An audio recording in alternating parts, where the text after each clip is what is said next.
the next day, and I had made it over the hump, and I made it to 30 weeks. She was born at midnight.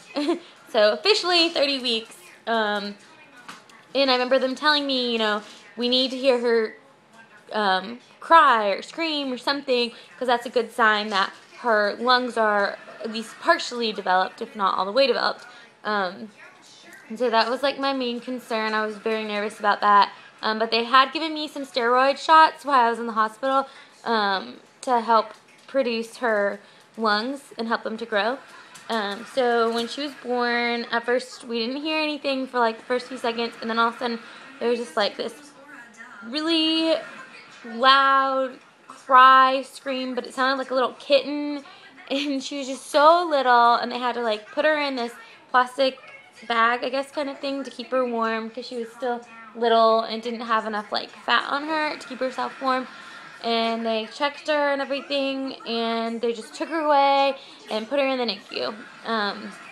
And when she was born, by the way, my daughter's name is Peyton, and when Peyton was born, she was 2 pounds 9 ounces, which is like tiny. Like, she fit like in my hands.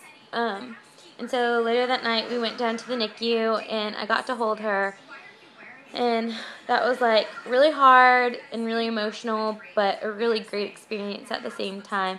And through lots of prayers and thoughts and loving people and friends and great, amazing doctors, my daughter actually did not have to be hooked up to any oxygen or anything, which is great, because when baby is hooked up to oxygen, it actually affects their eyesight later on down the road if they have to be on it for a long time. So I was like very grateful for that. Peyton, come here. Come here. Come here. What are you doing? She's crazy. She's trying to stand up and pull up on everything now. But yeah, so she was in the NICU for 2 months. She was just tube fed for the longest time, because her main thing while she was in the hospital for so long was that she could not get down bottle feeding. Like, she just did not understand how to suck and like get the milk out of the bottle. And so that's pretty much the whole reason why she was in there for so long, because her breathing was fine, everything was fine. She was anemic, but they gave her 1 blood transfusion the whole time that she was in there, and she ended up being totally fine afterwards. So I'm going to cut this short because it's almost at 10 minutes, and that's ridiculously long.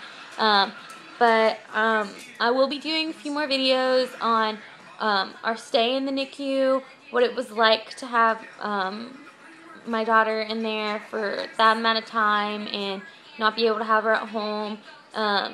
What my plans were, because I did plan to breastfeed, but obviously like that didn't work out because she wasn't with me 24/7. But so I will give insight into like my NICU stay and all that stuff. And I will be posting pictures, hopefully, if I can figure out how to like use this whole YouTube thing or whatever. So if you guys have questions or comments,